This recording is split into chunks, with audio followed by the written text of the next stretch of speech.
Ja, takk. Det vises til en kartlegging Statens helsetilsyn har gjort blant et utvalg av kommuner, og hvor det kommer fram at det ikke tilbys barn mellom 0 og 6 år helsestasjonstjenester i tråd med faglige normer fastsatt av myndighetene. Det er særlig bekymringsfullt at de som erkjenner svikt i tjenestene, ikke har planlagt å iverksette forbedringstiltak. Hva vil statsråden gjøre for å sikre en faglig forsvarlig helsestasjonstjeneste for barn mellom 0 og 6 år? Statsråd Anne-Grete Strøm-Erichsen, vær så god. Helsestasjons- og skolehelsetjenesten er en viktig helsefremmende og forebyggende helsetjeneste og et lovpålagt tilbud. Tjenesten tilbys uten egenandel for brukerne og har høy oppslutning i befolkningen. Som det fremgår av rapporten fra Statens helsetilsyn, så har så godt som alle spedbarn fått de anbefalte helseundersøkelsene ved helsestasjonen innen 8. leveуke.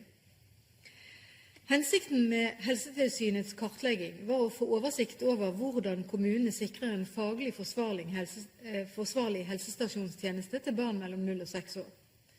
Flere av funnene gir grunn til bekymring.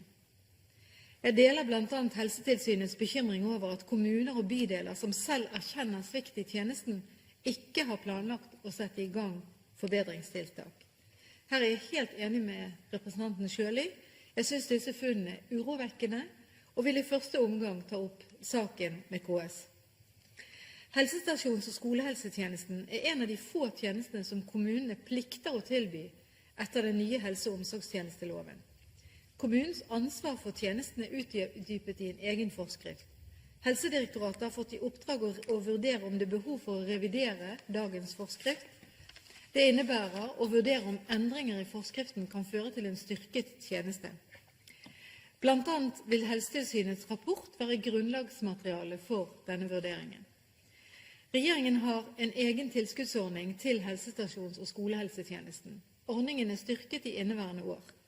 Tilskuddet skal bidra til at kommuner går i gang med en langsiktig styrking av denne tjenesten, i tråd med intensjonene i Samhandlingsreformen. Det er kommunene som skal dekke alle utgifter til helsestasjons- og skolehelsetjenesten. Derfor må kommunene selv prioritere å styrke denne tjenesten. Det er også kommunene som må sikre at gjeldende regelverkskrav om faglig forsvarlig virksomhet blir oppfylt. Selv om kommunene står fritt i hvordan de vil innrette tjenesten, er dette en tjeneste de etter loven skal ha. Tjenesten må oppfylle kravene til kvalitet og forsvarlighet.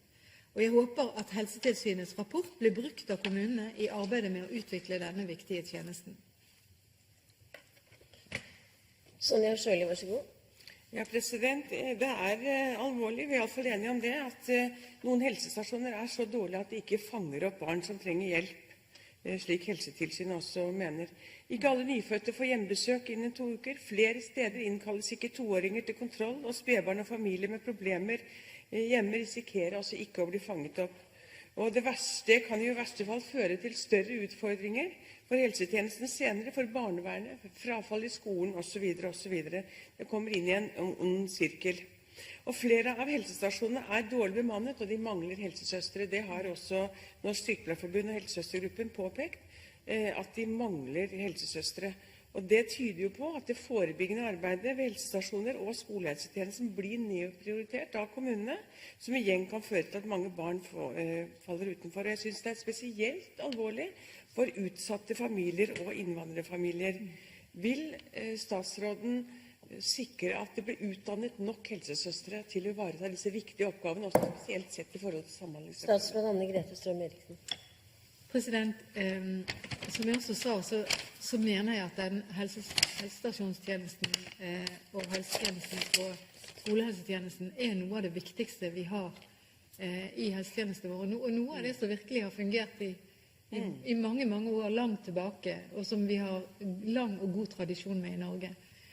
Helt vesentlig i det forebyggende arbeidet, helt vesentlig for mange familier og for veldig mange barn for å fange opp der hvor det kan være utfordringer. Det kan være ulike typer familier. Og derfor så er jeg veldig opptatt av at dette her må vi følge det som er faglige normer og retningslinjer. Det er bekymringsfullt at det viser seg at ikke tjenesten er god nok i alle kommuner. Jeg synes det i første omgang så må det tas opp med KS. Det akter jeg å gjøre. Og så vil vi òg vurdere om forskriften skal strammes til, slik at man har en sterkere forankring i kommunen i forhold til denne tjenesten. Men loven er jo egentlig klinkende klar. Sonja Sørli, vær så god. Ja takk, det er jeg enig i. Loven er jo klinkende klar, og det påpekte også Stortinget da vi behandlet fødselsmeldingen, hvor dette også var et av temaene. Og det vi også var opptatt av når vi behandlet fødselsmeldingen, det var jo at det måtte gis et tilbud om hjemmebesøk av jordmor i løpet av de første 2 ukene etter hjemkomst fra fødeavdelingen, spesielt fordi at mange reiser hjem allerede etter 2 dager, ofte før ammingen har kommet godt i gang. Og vi har jo sett prosjekter hvor dette har blitt gjennomført som viser svært positive erfaringer. Og som distriktsjordmor gjennom mange år så har jeg også erfart at dette hjemmebesøket, både for barn og foreldre, er utrolig viktig, og spesielt for utsatte familier, og hvor det tverrfaglige samarbeidet mellom jordmor og helsesøster blir styrket. Det er fremdeles stor jordmormangel ute i kommuner, til tross for at Stortinget gjennom mange år, gang på gang, har sagt og vedtatt at det skal være kommunal jordmortjeneste. Og jeg spør statsråden igjen, slik jeg har gjort mange ganger, om hun nå vil sørge for en god jordmordekning og sikre et forsvarlig tilbud til familiene. Statsråd Anne-Grete Strøm-Erichsen. Gjennom de prosessene som har vært, ikke minst i Stortinget, både gjennom den føde- og barselmeldingen og også Nasjonal helse- og omsorgsplan, så er jo representanten Sjøli veldig godt kjent med det arbeidet som gjøres, det som er grunnlaget som er lagt, og ikke minst det arbeidet som må gjøres mellom kommuner og de regionale helseforetakene i forhold til å få denne tjenesten godt på plass. Nå kommer det også inn som en del av det avtaleverket som er mellom kommunene og de regionale helseforetakene. Jeg er veldig enig i at akkurat denne type tjenester er viktig i forhold til både forebygging, veiledning, en god start i livet og trygghet både for mor og barn. Og jeg er veldig opptatt av at vi skal lykkes her, og jeg skal følge med på om disse avtalene blir inngått, og man jobber hardt ute i landet for å bygge opp disse tjenestene lokalt. Det er betryggende.